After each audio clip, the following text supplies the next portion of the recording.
All right, everybody, welcome back to another episode of Street Tales. We are pleased and excited to have our guest, Tim Parkhurst, on, CEO of Scout Sniper Heritage. Tim, I really appreciate your time. We're recording in the morning, not our norm, but we wanted to make this happen and capture what you have going on. So thank you so much, sir. Yeah, thank you. I really appreciate you guys having me on. Awesome. Well, as is the flow of our show, you're a first-time guest, so we just kind of like to know a little bit about how you grew up, where you grew up, kind of what led you to the path that you're on, as much as you're willing to share. Yeah, so my story isn't too much different than most. I didn't have any kind of special upbringing or anything by any means, but moved around a lot. My dad was a naval officer. When I was born. Got out of the Navy shortly thereafter and joined the airlines. Flew for TWA, which no longer exists. No. But his service certainly inspired me and my older brother, who also joined the Marine Corps. But we bounced around a lot, 13 schools in 13 years, and went through a divorce in the family. Got an older brother, younger sister, younger brother. So there were four of us. But as we got older, I began to discover, different parts of my family that I didn't know existed when I was real little, and turns out we have a whole lot of people that served in all branches of service. And I got a cousin that was in the Army and an uncle that was in the Air Force. And, turns out we have relatives that go all the way back to, the Revolutionary War. Josiah Parkhurst served in the Revolution, and we had some in the Civil War, and then the Boxer Rebellion in China in 1900, and just on from there. I had a great uncle. My mom's uncle actually was a Marine, was captured on Guam early in World War II and spent the rest of the war as a POW. Which I didn't know that until later. I was getting older, and that made me kind of want to be a Marine, and so anyway, long story short, I did join the Marine Corps right out of high school and went to the Marine Military Academy down in Texas for high school, graduated from there. That had a big impact. And I read a book in 1983 called Marine Sniper, 93 Confirmed Kills. It's about a guy named Carlos Hathcock. And of course, I was a sophomore in high school then. And that made me want to be a scout sniper. And so the rest is history, as they say. And I actually got a chance to do that and ended up spending 25 total years in the Marine Corps. So, Mo, there's something about Marines, and I love it to death. And listen, both my parents are Marines. My brother's a Marine. My son is currently Marine. So when I say this, he's like, my family member was a POW, fought in all these wars. I want to be a Marine. A lot of, I think some other people would say, like, dude, I ain't doing that. Exactly. Yeah, I didn't exactly think about being a POW part. No, I know. Yeah. Marines are 100% built different. Oh yeah, maybe a screw loose or two. You said it, sir. Well, it's not untrue. My favorite flavor of crayons is purple. So, there's that whole crayon thing. Yes, I love it. I love it. Real quick, I just want to. So it's something I also experienced. I don't know that I did 13 schools in 12 years, but I also moved around a lot. And it's just something that's kind of a unique experience for those whose parents are in the military. I'm sure there's other aspects of life where that would occur, but military, for sure, you move around a lot. I always had to make new friends. You could also kind of almost reimagine who you are. Like, whoever you were at one school, it's like, all right, well, this is what I like. This is what I didn't like. You move to another school. You just kind of, you learn how to kind of fine tune your friendship base and who you want to be. Yeah. And it's different for Mo and BJ, and even Adam. They didn't. They kind of grew up in the same area their whole life, for the most part. BJ especially. And so when I'm like, oh yeah, we're moving here, I'm moving there. Like, I've moved around a lot, even since we've known each other in the last 15 years. And they're like, I don't know how you do that, man. I was like, this is my norm. It's wild.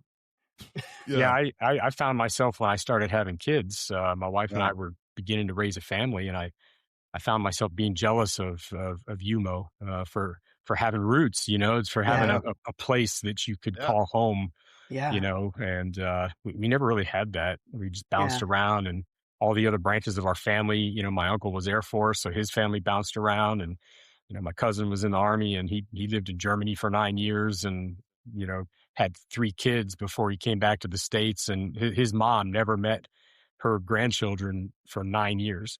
Wow. So yeah, that kind of being sort of a nomad is built in, I guess. Yeah. And I've A always little been bit. a little bit jealous of people that have a place to call home. Yeah.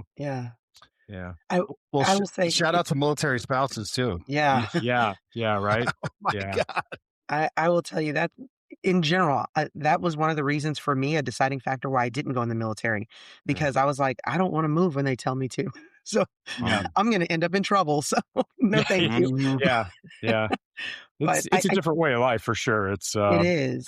Takes some getting used to, and I think because in our family we did it so early in life, it wasn't something that we talked about. It just was how life was, because Yeah. we were real little. Yeah. I was in 5th grade, when we moved to New Hampshire halfway through 5th grade, and then by the end of that year we moved again to South Carolina, and it's like that's just how it is. I So think it builds, though, the character resiliency that you need to then lead into the life that you went into with being in the military, and kind of having that ability to change gears very quickly and adapt. So, I think it certainly can. I hope it did in my case. I feel like God put me in the right place to do certain things, and Yeah. hopefully I took advantage of that preparation, the best of my ability. yeah. That's all we can hope to do in this life, I think. So Yes, for yeah, sure. Well, Tim, you are a testament. I love. So we send questionnaires to people on the guest that are going to be guests on the show, and it says a lot when the very first line in response is, "I'm a husband, a father, a grandfather." That's line number one. Then underneath, it's like, okay, here's some things I did. yeah, It's something I've just kind of started noticing Yeah. when doing that. So family is a big thing for you. it is. I mean, it's really pretty much everything. Yeah. I think you mentioned spouses a minute ago. If it hadn't been for my wife, who I got married as a young corporal, just about to become a sergeant back in 1992. My career, I thought, I'd been in for almost 8 years at that point, but I thought I was, a pretty senior, getting to be a senior guy. I've been around the block once or twice, and, Hmm. but really that was still the very beginning of my career. I had all these years left, and that I didn't know about and wasn't even thinking about. And without her, I couldn't have done any of that. And, starting a family in the middle of it all, and her willingness to just pick up and go and follow me wherever I went, and be my rock. And it's yeah, I mean, family's everything. And now our 2 daughters are grown and out of the house, and my older one just had her 31st birthday the other day, and uh, Oh, she's got That's 3 kids of exciting. her own, so we got the little grandkids running around, and yeah, it's awesome. Puts perspective on things. I love it. Yeah, yeah. I love that's it, it. man. That's the American dream right there. That's We right. all talk about, everybody's got their own version of that, but that's for Yes. me. Yeah. So Did Go ahead, either Bob. one of them go in the military at all? no, Mm. so we had 2 daughters. Mhm. Both are grown, and I didn't really encourage that. Um, the Marine Corps is not necessarily. I mean, some guys would, and there's nothing wrong with that. I Of just, course. Yep. my daughters were raised mainly by my wife, and they're just little girls, and I'm just like, Marine Corps is not what you should focus on. You should go focus on the wider world and go out and see how you can be, a great contributor in the bigger world. And Yeah. there's lots of things, a lot of people can join the Marine Corps, and even be a Marine, but I think God's got bigger plans for you. So that's what they're doing. I love So, that. yeah. I am from the same school of thought. Both me and my husband were cops, and Mhm. my son told us he wants to be an architect and a contractor, and I'm like, Oh, yes, please do that. Don't be a cop. this isn't in my Yes. bio, but man, from the time I was just a little kid in like first grade, I was taking little spiral bound notebooks and I was filling them with designs like floor plans of I love buildings. it. I was trying to be an architect from the time I can remember putting pencil to paper.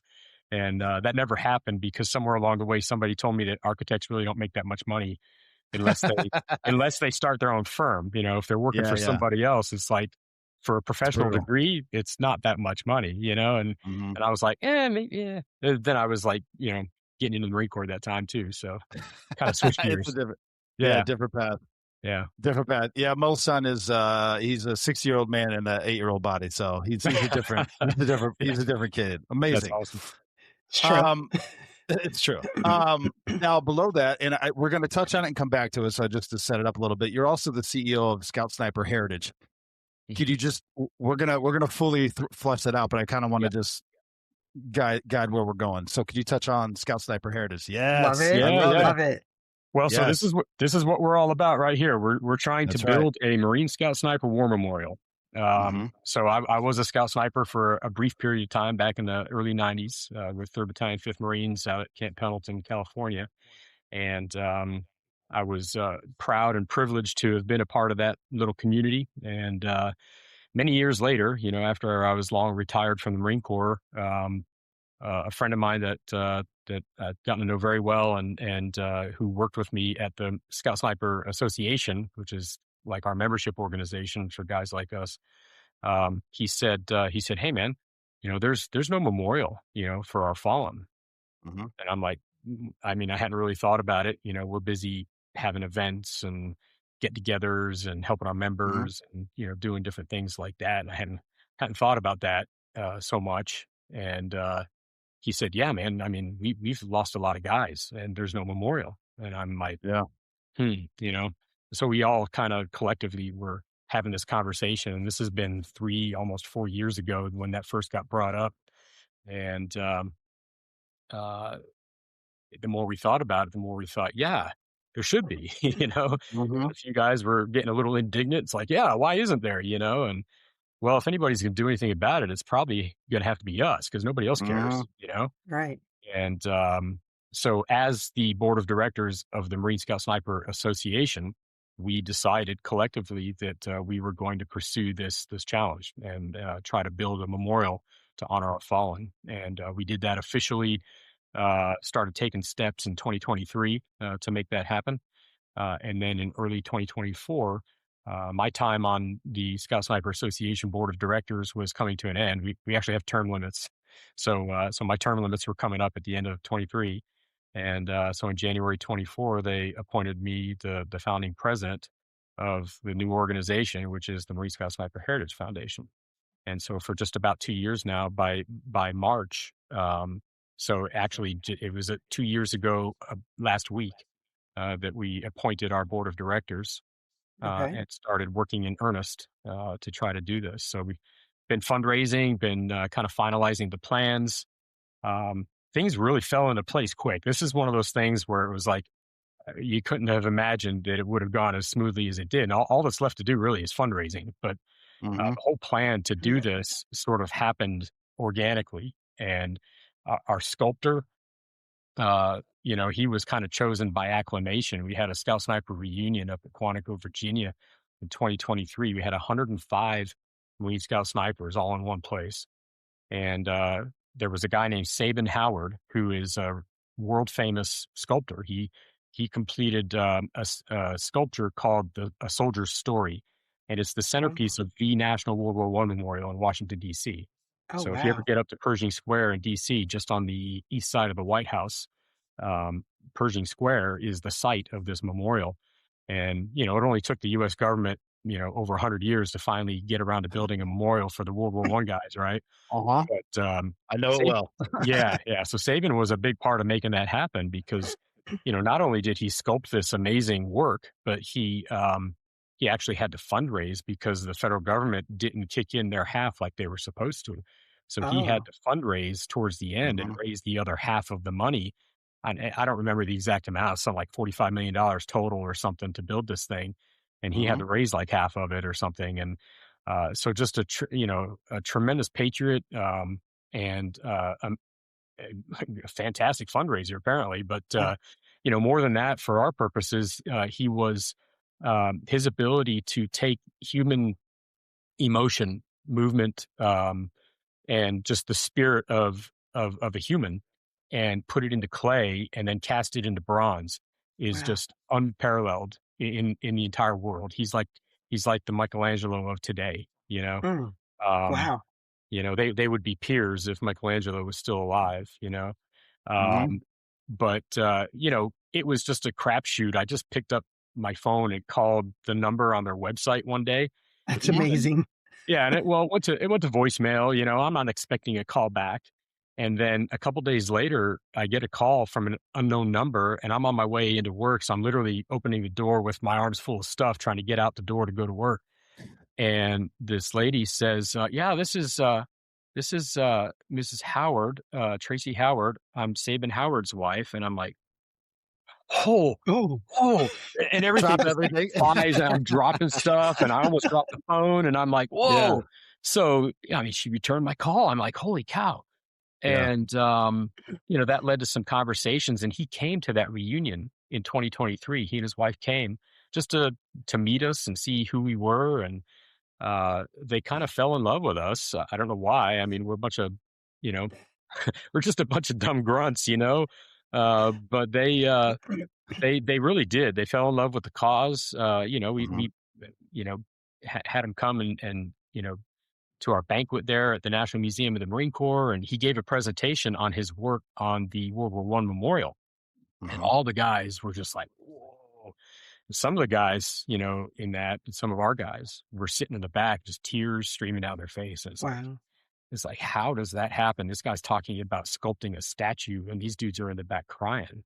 Mm-hmm. So, we all kind of decided, okay, he's our guy. Yeah. Yeah. So yeah, the Yeah. whole plan came together, and that's where we are now. We feel like we're still kind of early in our fundraising. We Mm-hmm. have to raise about $2 million to build this thing. Mm-hmm. We need to raise 300,000 to get him on contract so that he's Mm-hmm. officially working for us. Um, and we're close. We have some things in the works right now that could get us there this year. So before our third year mark, we could have him on contract. Uh, Awesome. as long as So we're somebody gonna else keep it doesn't snatch going. him up and Yeah. put him to work. Yeah. Yeah, understood. Understood. So I just wanted to kind of frame that. I want to Yeah. take just a moment, Tim, and just work through your kind of military. I hate to call it this, and I Sergeant Major Dave Devaney is who Yeah. put us together, and he's been on the show twice, and it's always interesting talking because I have nothing but respect and admiration. It's almost fanboy kind of a little bit because I grew up Got a around it bromance going on. a little bit, Yeah. and my That's easy with parents when Dave. He's a good looking guy. So, he yeah. still is. Hey, shout Yeah. out to Dave. But like I'll tell my parents or my brother or my son or like, hey, I'm talking to Lieutenant Colonel or Sergeant Major or hey, I'm talking to Scout Snipers. They're like, those are some bad motherfuckers. Like hell yeah, you just see the enthusiasm they have. And it wasn't until talking to him I didn't realize there were no more Scout Snipers or what, Yeah. however that went. So I'd like to phase into that Yeah. Yeah. and Yeah. how that came to be. But can we just kind of touch through? I know there's a lot, and I'm not trying to Yeah. Just kind of the way top minimize your history. experience. Yeah. Yeah, yeah. So, well, first off, a shout out to Dave Devaney, Sergeant Major Dave Devaney, hell of a Yes. Marine, great friend. He and I actually met early in my career. I was on my first, I think it was 1990. I was on my first unit deployment to Okinawa, Japan with 3.5, and he was with 3.3, and he was the stay platoon or the sniper platoon. I think he was either the chief scout or the platoon sergeant at the time. But anyway, our paths crossed here and there, over the years, and we kind of kept in touch, particularly since we both retired. And just a great guy, and I'm so glad that he introduced us. Absolutely. But yeah, so that history, this is not the first time that the Marine Corps has seen fit to get rid of Scout Snipers. So we first became a thing. There was a thing called Scout Snipers in 1918 in at Quantico, Virginia. There was a school, Mm-hmm. and if you'd asked me 2 years ago, I wouldn't have known that. Mm-hmm. We found it out. The Marine Oh, Corps didn't teach me that. We figured it out, and we found a random photograph, and we're like, that can't be real. Turns out it is real, wow. and then there were some other documents we found that backed it up, and it's like this wasn't just some fly by night thing. It was an actual like program. The Oh, Commandant of the Marine Corps dictated that there's going to be a Scout Sniper School. And by the way, while the Scout Sniper School is going on in Quantico in 1918, and they trained 450 guys through that school in 1 year before wow. the end of the That's war. a lot. Yeah, Yeah. but at the same time, there's guys already in France who didn't have a chance to go through the school, and they're going through training in country uh, that was run by our allies, the French and the English and the Canadians, who had been fighting the war for 3 years already at that point. And so that whole, you know, mid to the end of 1917, that was all just acclimatization and learning from our allies before they threw us into the fight. Mm-hmm. The Marines didn't actually see their first combat until the spring of 18 in Verdun. And so there was nearly a year, depending on when a Marine arrived in France, they had, the better part of a year to prepare for all the big battles to come. And one of those, we know that the British First Army and the British Fourth Army ran scouting, sniping, and observation courses in France for us. And some of our guys attended that. And those guys were actually fighting in Belleau Wood and Blancmont and places like that. So anyway, that the last class of that school graduated on November 13th, 1918, 2 days after the armistice. And Mm-hmm. of course, that was the last class, and they canceled the program. Fast forward a quarter century, they brought a program back in 1942 near the beginning of World War II. And, Scout Snipers fought, and won high awards. And we had an organization for them. We had a school on each coast in World War II, one on the East Coast and one on the West Coast. And again, it was a formal program that none of us knew about. And before the war was even over, they canceled it again. And then they brought us back for Vietnam. And that's when Carlos Hathcock and some of those guys, Chuck Mawhinney and, you know, all these guys whose names you don't know, like Len Wilson and Ed Kugler and people like that, all served. And John Burke, Navy Cross recipient, he was Carlos's partner for a while, and that's what we knew about. We knew about those guys because that's what they taught us in sniper school. So when I attended the Scout Sniper course in 1991, that's all I found out. And my whole career, I thought that anything prior to that was just some dude that shot good on the range, and they just handed him a scope rifle and said, Yeah. God's work, but it wasn't like that. It was a real formal thing. Yeah. But it was never a primary MOS, so if you're familiar with the military system, there's MOSs and Mhm. Mm-hmm. there's primary MOSs. That's how you Right. get promoted and reenlist as this MOS or that MOS. Mm-hmm. But they also have secondary or additional MOSs, which are, it's just like a skill designator. They don't really track you that way. You don't reenlist that way. You don't get promoted in those MOSs. And that's what Scout Sniper was for the Marine Corps for many years. In fact, in World War I, we didn't even have an MOS. It was just a name, Group of guys doing the Lord's work. just doing the Lord's work. Yeah. And, so this is the fact that they got rid of us 3 years ago, towards the end of 2023 is just a repetition of history. That's the fourth time in our history that they've had a program and they got rid of it. And so it's nothing new. We feel pretty confident that at some point, the powers that be will decide that they need Scout Snipers again, because it's a unique capability that, try as they might, they're not replicating that training anywhere else. They took the Scout Sniper school and the whole program and just threw it in the trash. What they replaced the school with is a scout course and a precision marksman course. So two separate courses, neither of which are as good as what they taught at Scout Sniper school. So, there's no formal school in the Marine Corps that's teaching you how to stalk to the same level that Scout Sniper school did, that individual movement and being able to infiltrate kind of thing. And the precision marksman course is not really as good as the marksmanship piece of Scout Sniper School. So it's like, two separate pieces that are lesser, don't equal a Scout Sniper, Bring them together. Yeah. Yeah. So, And you might see me diverting. I'm taking notes because I love it when people when you drop knowledge. But I actually had the honor of going to Belleau Wood. Oh, wow. And seeing the memorial for the Marines. Obviously, I had to do it while I was there, and I didn't know what I was expecting. But they have the fountain with the devil dog and the water coming out. I would love to drink some of that water, man. Yeah. Well, I had my little hand and I did it just to do it, but there was other guys who knew what it was. They were like bottling it up, and I was like, I didn't know this was a thing. Oh yeah. That's a pilgrim, man. I mean, it's awesome. Yeah. It's I'd awesome. love to get out there someday. Take a battlefield tour. It'd be awesome. It's amazing. Go ahead, Mo. Sorry. No, I have a lot of questions based on what you kind of took us through the history of Scout Sniper and how it's come and gone several times. So 2-part question. One, to get kind of an overview of what does a Scout Sniper do? My understanding is they're essentially working alone, being dropped into areas and kind of hunting, like you said, but can you explain a little bit more on that? Part 2, what is the significance of why they keep bringing it back, taking it away? What is it that makes them want to get rid of this program? And then obviously they're finding value in it later on and bringing it back. Yeah. So can you explain a little bit on those two things? Yeah. So first, what are we? What do we do?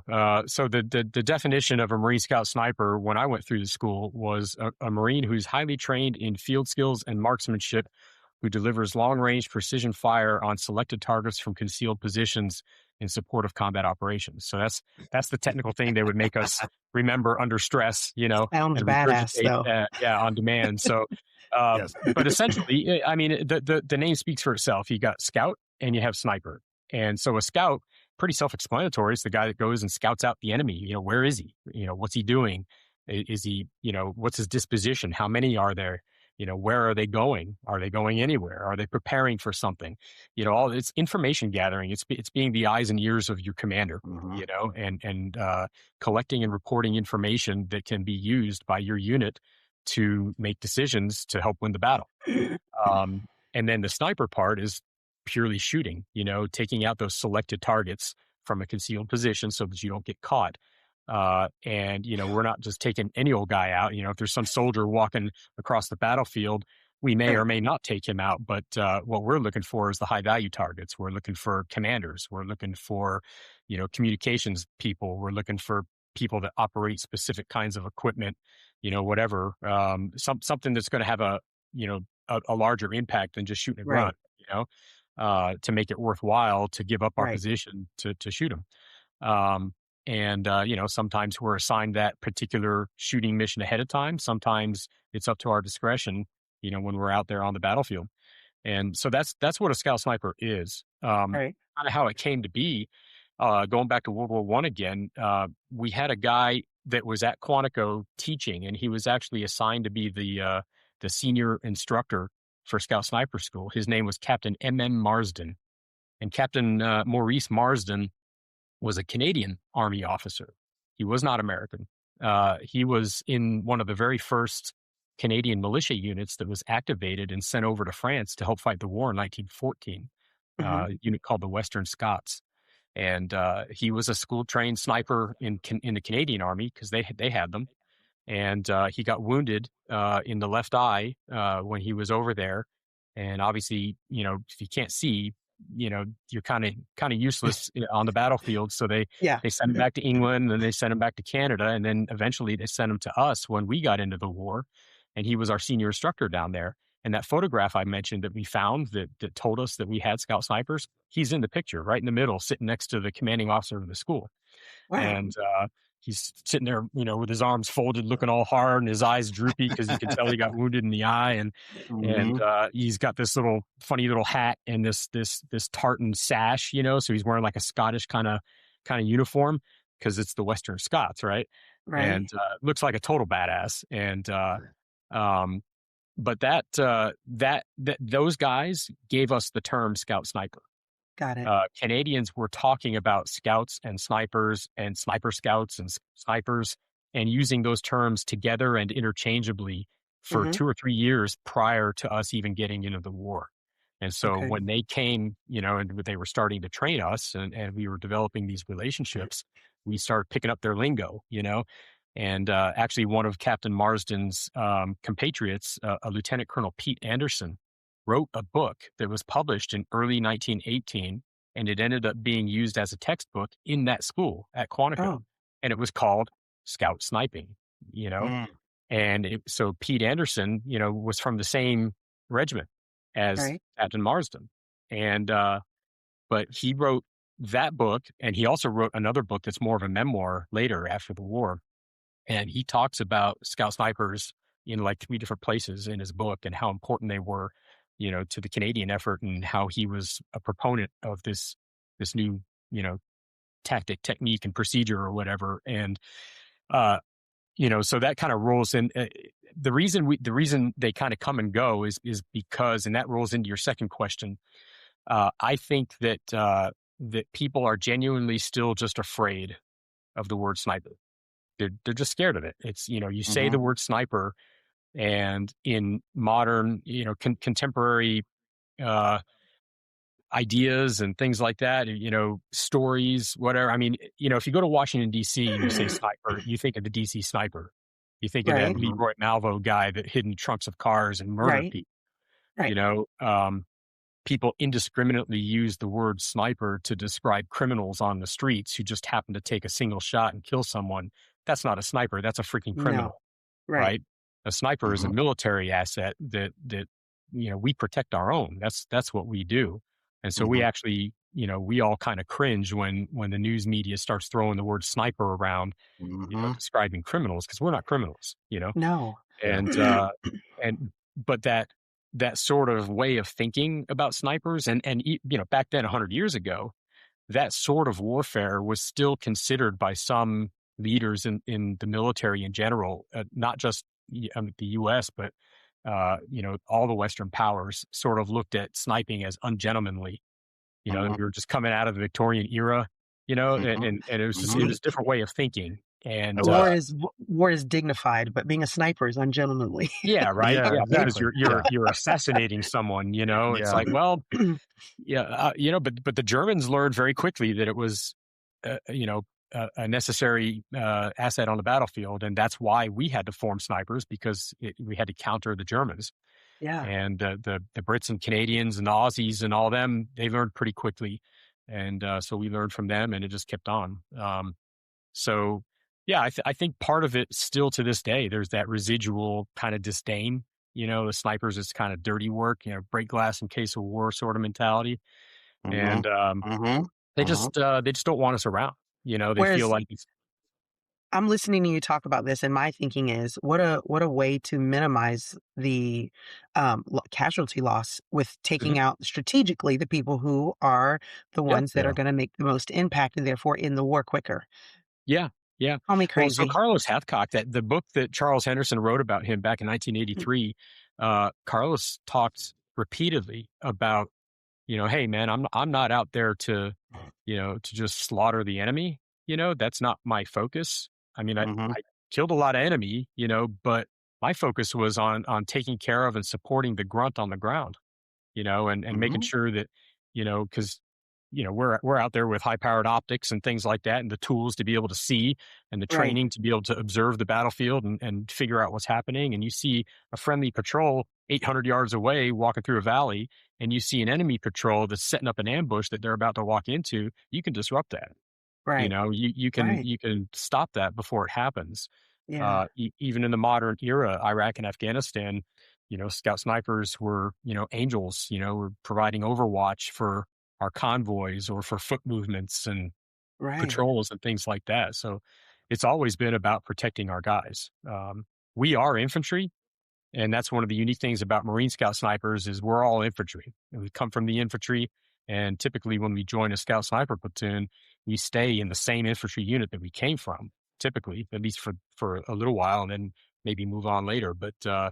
So those are your guys. Like those those are are your our guys, brothers. Yeah. exactly. I Yeah. mean, I was Yeah. with Weapons Company as a Dragon missile gunner, when I volunteered to become a scout sniper. And then later on, as a scout sniper, I'm being paired up with the Dragon's platoon to do the Mhm. combined anti-armor type training and things like that, setting up ambushes for tanks and that sort of thing, initiating ambushes by sniper fire. And then they go in for the kill with the anti-tank, missiles and that sort of thing. And all the line platoons in the infantry companies, they're our guys. We are them. And that's a unique relationship that the Marine Corps Scout Sniper has always had with the Mhm. infantry. We are the infantry. We're in the infantry. We're from the infantry. The Marine Corps no longer has that capability.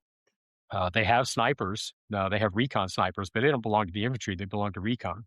Mhm. Right. And when they deploy with a larger infantry element like a MU, a Marine Expeditionary Unit, that's a battalion landing team. So 1,000 something Marines in the infantry, plus all the attachments, artillery and tanks or whatever else. That recon platoon is attached to the MU commander. He's not attached directly to the battalion. So the MU commander owns the asset, and there's far fewer actual trained snipers in that platoon Right. than there would be in a whole scout sniper platoon that's owned by that battalion commander. So you just don't Right. have the same asset. And then the Right. Marine Corps says, well, we have MARSOC, Well, MARSOC doesn't even belong to the Marine Corps, man. They work for SOCOM. So Mhm. they got great snipers. It's an awesome program, but we don't own Right. them. So Yeah.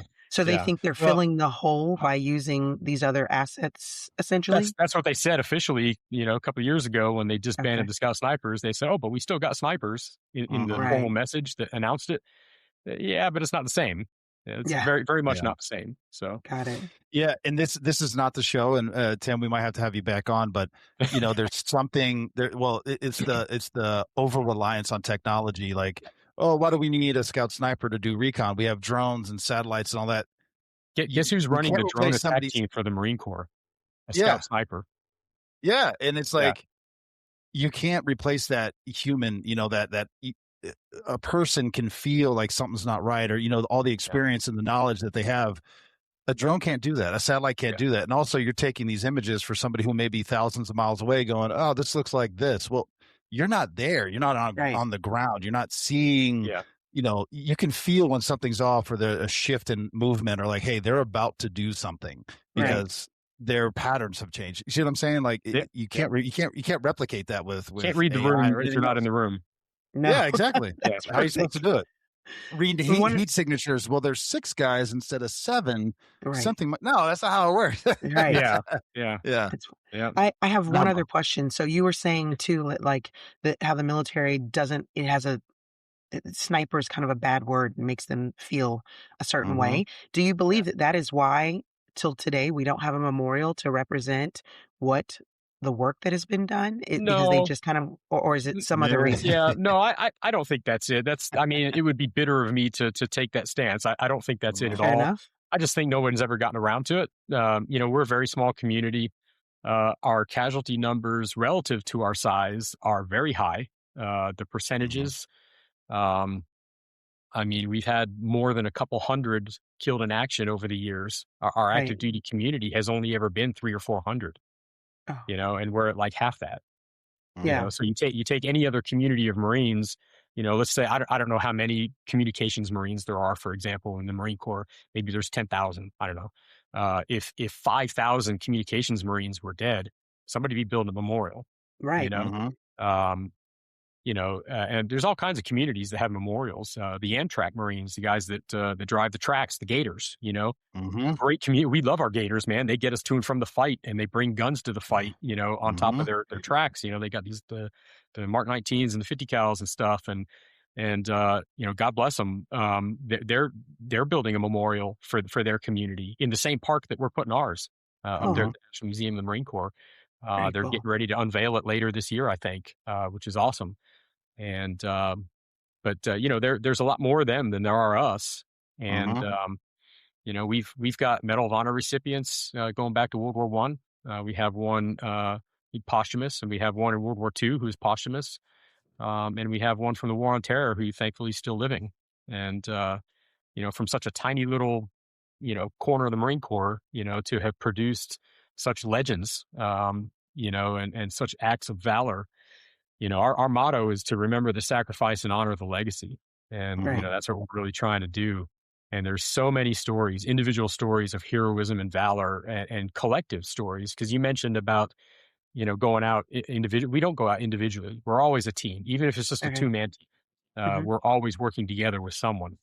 Okay. And it's all about, teamwork makes the dream work, That's right. uh, but just some of these stories of valor, the Tarawa platoon, you've heard of the Battle of Tarawa, World War II. Mhm. The Scout Sniper Platoon for 2nd Marine Regiment was led by a young lieutenant named William Hawkins, who was a trained scout sniper. He went to scout sniper school at Camp Elliott, California as a young enlisted Marine. And then he got battlefield commission on Guadalcanal. And then when they were in New Zealand, they gave him this duty to train and put together a new unit of scout snipers. They're the first platoon of scout snipers that was purposely organized that way and saw combat. And they landed on BDO Pier on day one in the very early minutes of the assault. And in the space of 72 hours, that platoon earned a Medal of Honor, a Navy Cross, and 15 Silver Stars. I mean, it's just Wow. ridiculous, That's Yeah. a lot. nobody knows That's a lot. It's a Yeah. lot. Yeah. Yeah. Yeah. So we're trying to uncover these and shine a light on Yeah. the stories of these guys that suffered and died and contributed to our national defense. And Yeah. it's not an insignificant story. No. And this memorial that we're trying to build is to honor them, but also their Mhm. families and their brothers that Mhm. remain behind. Yeah. We don't have a touchstone, where we can go and reflect on the brotherhood that we had with those men that are gone. Yeah. Well said. I'm Real happy to quick, Mo. yeah. Oh, sorry. Go ahead. Well, I was just Go saying, ahead. I'm happy to understand now that it wasn't oh, this is something we want to sweep under the rug, black eye, that it's more of just there's a lot going on. And so this one got overlooked, but now we're doing this. So I'm very Yeah. happy to hear that. Yeah. I think there's a lot of communities in the Marine Corps, in all the branches of service, that probably deserve memorials that don't have one. For sure. Yeah. We just happened to notice it a few years ago and decided to take action. So here we I are. love it. Yeah. For sure. Tim, I know you probably hate this, but just indulge me. Yeah. I would be remiss. So you did 25 years with the Marine Corps. Mhm. You retired as a master sergeant, Mhm. and I'm just going to read real quick, not to gloss over your experience or your time in the Marine Corps. But you enlisted in 1985 in San Diego, and then you were a field radio operator because you talked about comms. Later, an infantryman, which you said all scout snipers were also infantrymen, and then you became a scout sniper. I do want to talk real briefly, but then there was a brief 5 years where you had gotten out, but then you went back in. I'd really like to touch on that. Sure. You came back in as a parachute rigger, served in the air delivery units, recon battalions, and then Marine Special Operations Command, otherwise known as MARSOC for those who know, and until retirement in 2014, and then you retired as a master sergeant.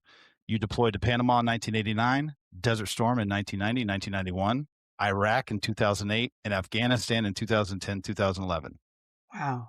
Yep. I know that's a lot. That's probably a whole nother Wow. show. And I'm telling you, Yeah. I love it. I love it. And then you get into, and this is what I love, Mo. So think about what I just said. And then Yeah. he's been doing nonprofit work since 2012. Like that's Thank it's such a amazing swing. transition. Yes. I love it. Well, before you puff me up too much, I just want to I clarify know. for Every Marine hates seriously, it. They're like, I just put some stuff. it matters because there's a lot of guys Yes. out there that make claims or they let people say things about them, and it draws a picture or whatever that maybe isn't completely accurate, and they let it stand. And I just wanted to be very clear that the only combat action I ever saw was a couple of minutes in Desert Storm as a assistant team leader in a sniper team. When I went to Iraq and Afghanistan during the War on Terror, I was a support guy at that time, and I saw, a lot of things going on around me, but I wasn't a part of that action, just to be very clear. So I understand. Yeah. I never want to put you in a light that you don't agree with, sir. I would never, ever do that. No. But we're going to chunk that out in just a little bit. So Sure. I really kind of want to just touch on, you got out of the Marine Corps, which for a lot of people is like, I gave the Marine Corps the big FU, It's yeah, like, I'm done. I'm good. I'm a veteran. Clear. I'm out. One, what did you do during that time? And then two, what led you to go back in? Well, so In I other did a words. little bit of everything during that time. My first job out in early 1993 was as a preload shift box kicker at a UPS distribution facility in Lenexa, Kansas. That's a big shift. All right. Went back home to Kansas City. So you mentioned I came in the Marine Corps in San Diego. That's actually where I went to boot camp, but I joined the Oh, Marine boot camp. Corps in the Kansas City area. Understood. And so I went back home with my brand new wife. My Mhm. thinking at the time was, I just did 4 years and I deployed 4 times in 4 years. And I really like this girl. I kind of want to spend some time with her. So there's that part. Um, Justified. yeah, yeah. And then the other part was the big FU to the Marine Corps was because they were telling me that, upon reenlistment, I'm going to have to go to the drill field. And I'm like, I really, I don't mind. Every Marine's got to do his part, do a B Yep. billet Mhm. somewhere. And I didn't mind being a drill instructor, but the idea that when I got back from that, I'm like, well, can I come back to the infantry? Oh, yeah, you can come back to the infantry. Can I come back to be a scout sniper? Oh, no, they'll probably put you in a line platoon. You'll end up, you'll probably be a staff sergeant by then, and they'll make you a platoon sergeant or something in a line platoon or a dragons platoon or whatever. I'm like, man, I just graduated sniper school. I deployed as Mhm. a scout sniper. I graduated the advanced scout sniper, the very first advanced scout sniper course at Quantico in 1992. And I'm like, I really feel like I want to be a scout sniper, and you're not going to let Mm. me do that? No, no, Right. probably not. I'm like, yeah, I'll see you, I'm out. And so, yeah, so I got out thinking I had all the answers, and I did not. And clearly, the reason I came back in, it's funny because there were times when my wife would tell me, Tim, you just need to get back in the Marine Corps. You're Yeah. you're like spiraling, and I mean Mhm. she'd say it that way, but Right. she's like, you're moping around the house, you're like, you got no mission in life, you're sad, whatever. You just need to go back in the Marine Corps. And I'm like, yeah, I guess so, and I had no idea how badly I was failing until much later, like a decade later, and I looked back on it, and I feel like I would not have survived that experience had I Mm. not gone back in the Marine Corps. And so thank God for my wife for talking sense into me, Wow. and getting back into that familiar environment with Mhm. not just the structure, but the brotherhood, Mhm. it just kind of shored me up and made me feel like I was part of something again. Yeah. Um, and I was adrift for 5 years. I was just a Mm. piece of driftwood on the ocean, and I didn't even know it. Didn't even know it. That it was Yeah. Wow. years later, looking back in hindsight, that I realized how badly I was, just sort of um, just out of touch with everything. I was starting a new family and I wasn't really engaged. You know, I Mm. I wasn't uh, I wasn't getting any satisfaction or contentment out of work. And that's you asked me what did I do? I did every job under the sun. I had like 10 jobs the first year I was out. It was a horrible Wow. economy. People were laying people off left and right. And so I'd get a Mhm. job in the trades and then they'd lay me off. I walked out of UPS, by the way. They treated people like crap there. So I just walked out one day, didn't come back. And then I started working, framing houses. I started working, doing asbestos removal and lead Oh. abatement and window Oh. tinting and hanging Mhm. blinds and, working at Applebee's. And I got fired from Applebee's because I couldn't keep my bills paid and my car got repossessed in the parking lot. And one of the waitresses said, "Hey, they're towing your car." And I ran outside to go see what was happening and they fired me because I left my post. I'm like, this is not a good Sure. day. No. Right. No, that's a bad day. That's So a bad Yeah. day. yeah, yeah. So yeah, it was good for me to get back in the Marine Corps. Understood. Did You it? also had a short stint as a cop. Yeah, yeah. Well, so that was the last thing that I did, and it just wasn't. I just wasn't feeling it. Mhm. And it wasn't that being a cop didn't have meaning, because it did. Mhm. I just couldn't see myself pushing a patrol car for 30 years. And Mhm. the little town that I worked in was kind of a little bedroom community, Mhm. um, right next to Kansas City, Missouri, and not a whole lot happened there. Mhm. And and hats off to police officers everywhere because this really educated me. I didn't gain enough experience to be good at anything there, but I gained enough experience to really have a deep appreciation for law enforcement in any capacity. There was our policy in Prairie Village, Kansas, was to have a car respond to any medical call. So if an ambulance was getting dispatched, a cop car was supposed to go too. And we would often get there before the cop car. And being a little bedroom community, you had either young people, young families with little kids, or you had older people, old retired folks and stuff. Not a whole lot in between, Mhm. And Mhm. so the calls were either some older person dying at home alone, or some kid getting hurt, right? Mm. Mhm. Because that happens a lot. And had several calls like that. There was one incident in particular. It was a horror story. Probably don't want to bring everybody down with, but I could not do a career of that. And It's so rough. my hats off to guys that can and do. And they internalize those things, because just like I'm not telling the story right now, they're not telling that. Mhm. They're putting Mhm. keeping it inside, and so Yeah. God bless them. But yeah, my wife eventually said, you just need to get back in the Marine Corps. So I did, and that was good. And started over as a parachute rigger. I ended up having to lose rank. Administratively, it wasn't punishment. It's just how the reenlistment policy was for prior service. I had gotten out as a meritoriously promoted sergeant in 1993, and then I came back in 1998 as a lance corporal in E3. So I had to do lance corporal, corporal, and sergeant twice because of that, to kind of get back on track. Mhm. And yeah, but then had a great rest of my career. Jumped out of airplanes, and if they tell you jumping out of airplanes is bad for you, it's really not. It's the sudden stop at the end. Got it. Got it. Fair enough. Yeah. So my back Fair is enough. trash, but it was great, and worked with a lot of really really great Marines, a lot of motivated young men and women, and just it was a great career. So Mo? Super interesting. I found it I know. I when know. you you hit on the stint of the 5-year break, and I think some people they don't have that person that can Mhm. remind them like, "Hey, this isn't Mhm. happiness. You're not you." yeah, And I think that sometimes that people feel like going back is almost like, it does something to their ego. it's like an Like that's admission the of reality. failure almost. Correct. Yeah, And Mhm. I and think then there's there's some in the something. Marine Corps that treat you like you were a traitor for getting out. Wow. Ooh. Ooh. There's that, Yep. Mhm. and I Mhm. Ooh. experienced it big time. But Yep. wow, I didn't even think about that. Yep, the experience, the 6 years of active duty I had prior to that meant nothing Really? to some people. Mhm. To some people it Right. did, but, Right. it was interesting.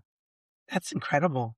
I hadn't Yeah. I even thought know. about that piece, but, like, Mhm. you touched on it very briefly, but just, like, you realize in that point, you said, "I wouldn't have made it if I wouldn't have gotten back in the Marine Corps," and I think sometimes people they don't really level with themselves and have that conversation, and thankfully, like you said, your wife led you to it, but I just thought that was very admirable to lay that out to people to say, like, you can go back. This happens in a myriad of fields, but I Yeah. think when you're talking about law enforcement, when you're talking about military, when you're talking about those things, egos and the fact of feeling like the failure can sometimes really Yeah. prevent people from taking that step. So interesting. To put a finer point on it, I actually didn't know that I needed to do that for that reason at the time. I Right. Mhm. just knew that I couldn't do anything else. I was failing, Mhm. and I didn't want to admit it, but I was failing in lots of ways, and I was just frustrated because life sucked, and I didn't know what to do about it. So the only Yeah. thing I knew was being a Marine, and so it Yeah. made Yeah. sense when my wife said you should just go back to the Marine Corps. Yeah. It wasn't until, a decade or more later that I actually sat and a little bit of retrospective thought, because my own actual retirement was coming up, you know. Right. When I got ready to retire in 2014, I was deployed to Afghanistan in 2010 and 11, Mhm. and that was my last deployment. And I actually did a lot of thinking during that time, knowing that I was eligible for retirement already. And Mhm. I didn't know exactly when I was going to submit my retirement papers, but um, I got scared. Like, I was terrified because Really?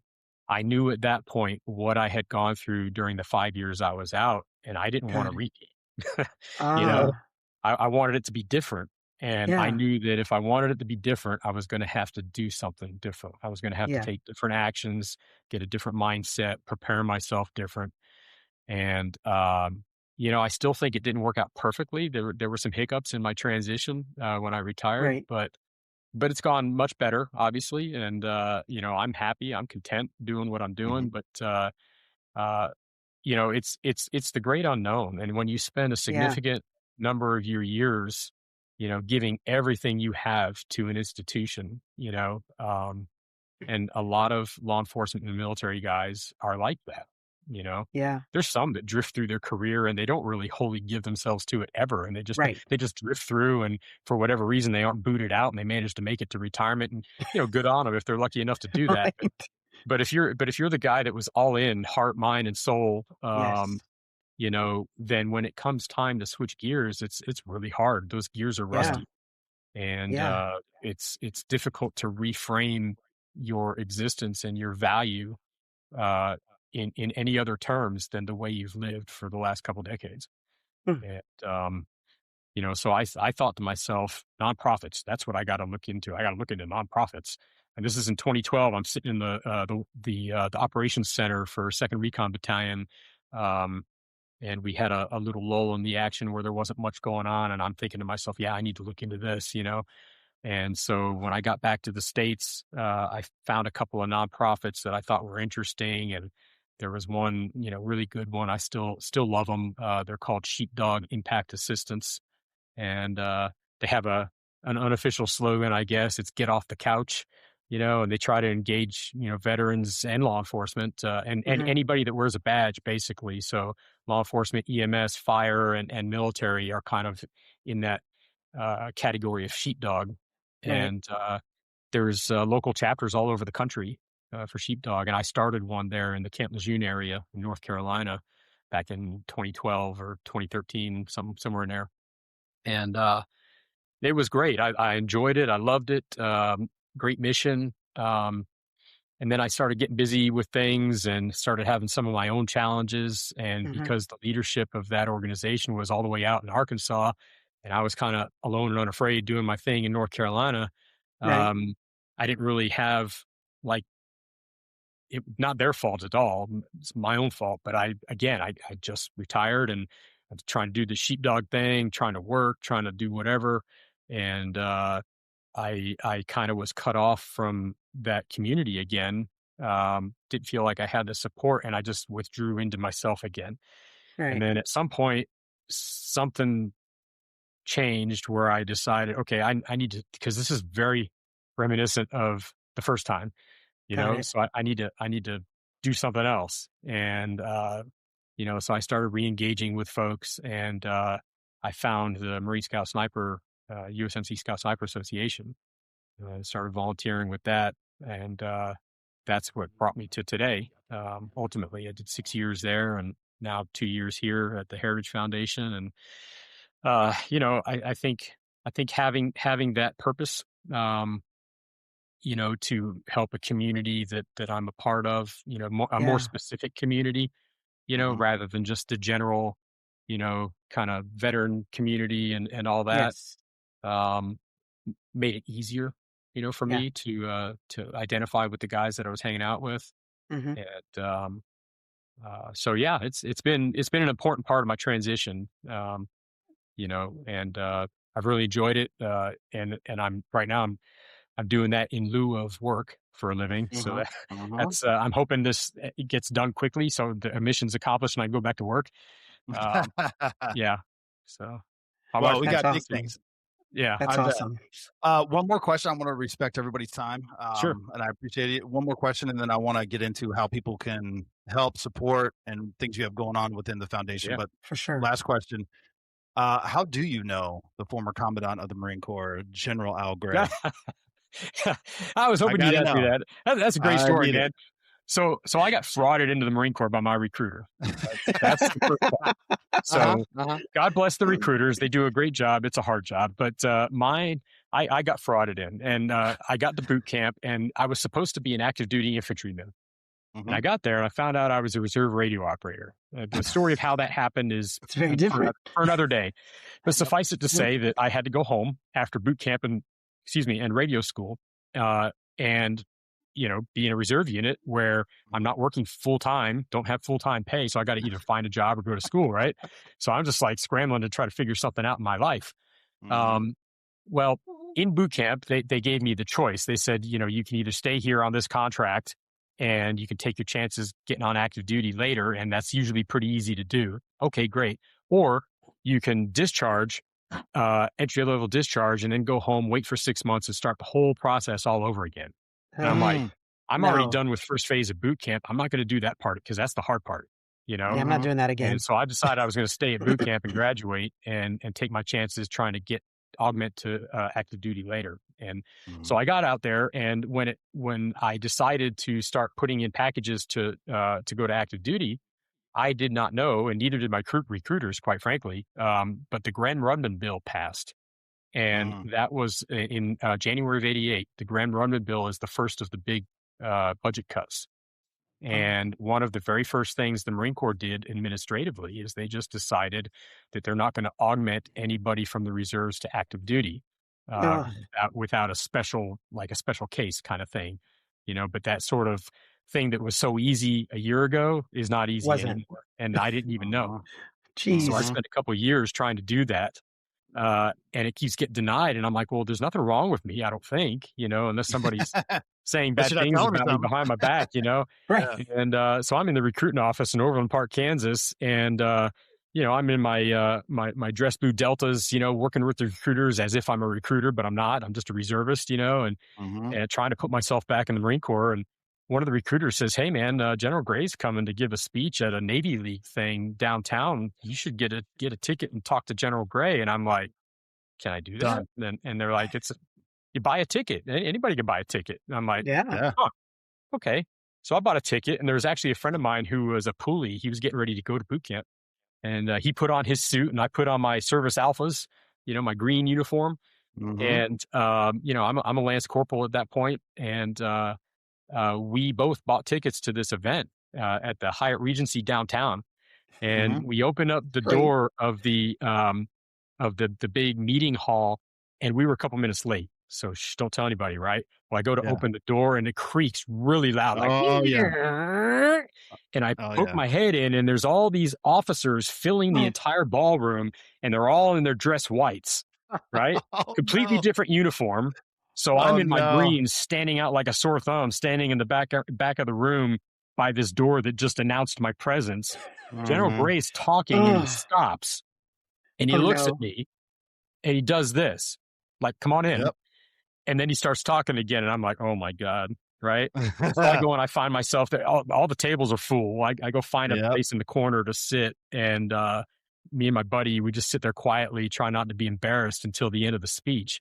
And then afterwards, of course, everybody wants to meet General Gray. And so I got in line, and I met him, and he's like, hey, Marine, puts his hand out, shakes my hand, and then he goes whack and smacks me upside the shoulder and almost knocks me up. That's just how he was. He liked to do that. And he goes, what can I do for you? And I said, well, sir, I just want to be on active duty, and I want to be an infantryman. And he said, well, what's wrong with you? I love it. I said, I love that. I don't think there's anything wrong with me, sir. And he said, have you applied? I said, yes, sir.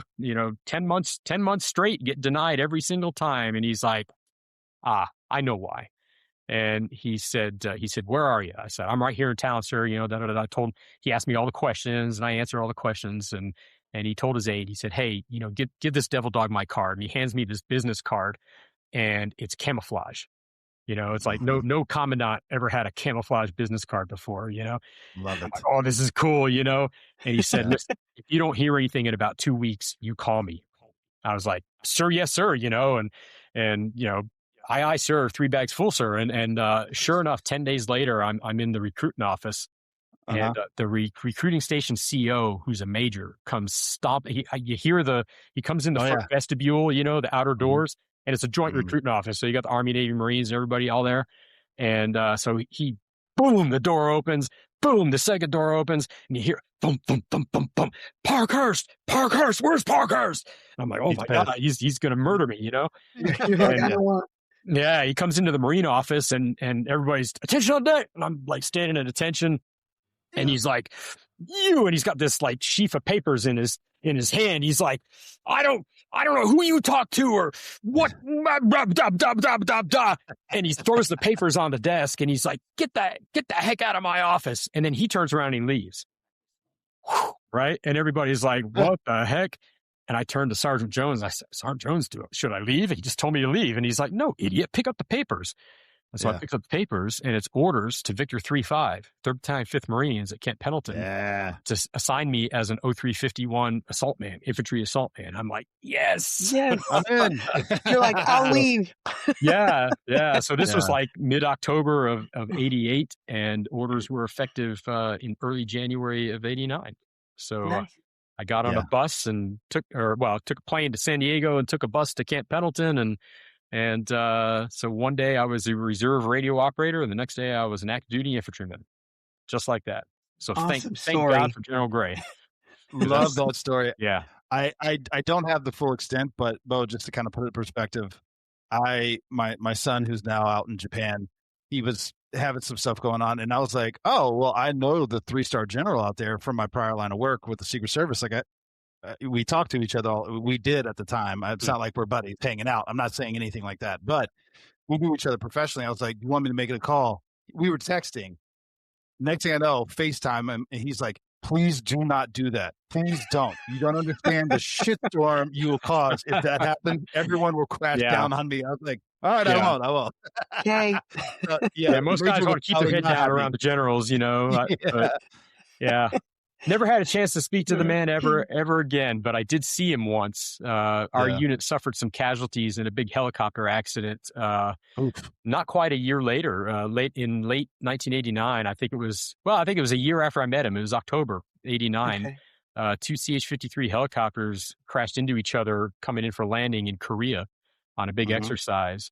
And the whole 5th Marine Regiment, everybody had somebody that was on one of those helicopters because, guys cross-deck from one battalion to another to get it filled up for deployment. And so there was somebody from every battalion there. And so we had a big regimental memorial service, and General Gray came out. And after the service, of course, he's being mobbed by the Marines, loved him. And, there's like 100 Marines between me and him, out there in the amphitheater at Camp Margarita. And I'm trying to make my way over there, and it's just packed, and I can't. And he's a short little guy, but I was up on the steps of the amphitheater, so I was kind of elevated, and I could see down and see him. And just for a moment, the crowd kind of broke just a little bit, and he saw me, and he's like, "You," and he gave me a thumbs up, like "You okay?" And I was like, "Yes, sir, I'm good." He's awesome. Yeah. So he recognized me from 20 yards away through a crowd of a couple hundred Marines a year later. That's amazing. Meeting me once, so pretty awesome. That's a skill set. Those guys are amazing. Yeah. General Gray, he just passed away, not that long ago, and could be sorely missed. He was an absolute legend. Yeah. Wow. Real quick, Tim, and we're gonna end it with this. And but don't go anywhere because I have some thoughts now. I wrote down some notes. Real quick, how can people come alongside the Marine Scout Sniper Heritage Foundation? How can they help? What do you have going on? Yeah.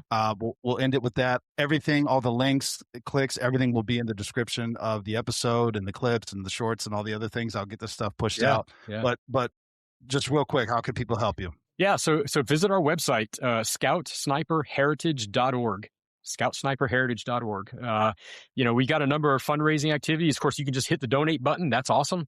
The biggest problem we have is we're a very small community. Nobody really knows us.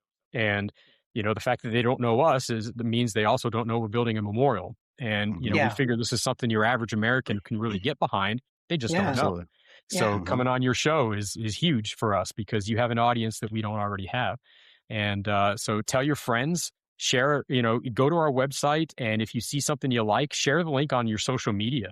That's huge for us because people in your circles on social media, we don't know them. But we do have some specific fundraisers. Right now, we're raffling off a hunt that was donated to us.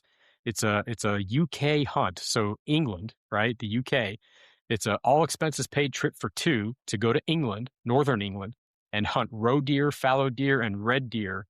5 days, 6 nights, all expenses paid. So you just get yourself to the airport with your passport, and we got the rest.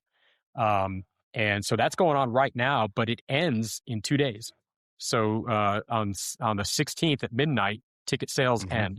And then the drawing is the next day on the 17th, which is 0317 Day. It's also St. Patrick's Day.